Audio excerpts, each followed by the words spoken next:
At my bachelor party, my best man said, "Who would have thought a $20 dare got you a wife?" "What dare?" I asked, setting down my drink and looking at everyone in the sports bar. The conversation stopped like someone let one rip. My four groomsmen all suddenly found their beers super interesting. Jordan started peeling the label off his bottle. Jet pulled out his phone like he had an urgent text. Ralph wouldn't even look in my direction. Brick's face went pale when he realized what he'd said. He tried to laugh it off and change the subject to the stripper they'd hired for later, but I wasn't letting this go. Something was seriously wrong here, and they all knew what it was. "What $20 dare are you talking about?" I asked again, feeling my chest get tight. The guys exchanged these looks like they were trying to figure out who should explain. Finally, Jordan cleared his throat and said Brick was just drunk and talking nonsense.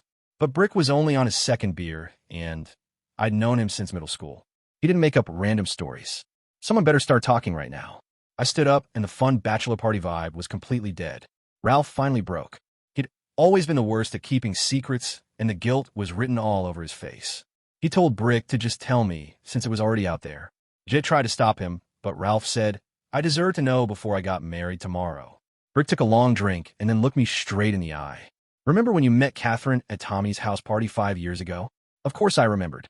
It was the night that changed my life. Catherine had been this gorgeous girl way out of my league who somehow wanted to talk to me all night. We'd hooked up, and she'd gotten pregnant.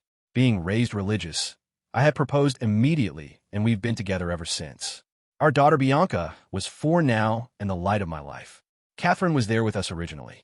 Brick continued. She'd been hanging around our group for weeks, trying to hook up with one of us.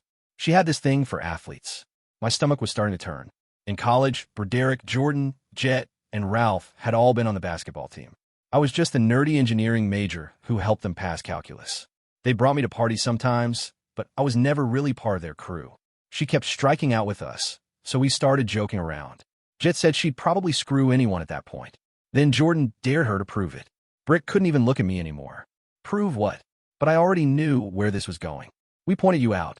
You were sitting alone in the corner, reading something on your phone at a party. We said $20 if she'd sleep with someone that fugly.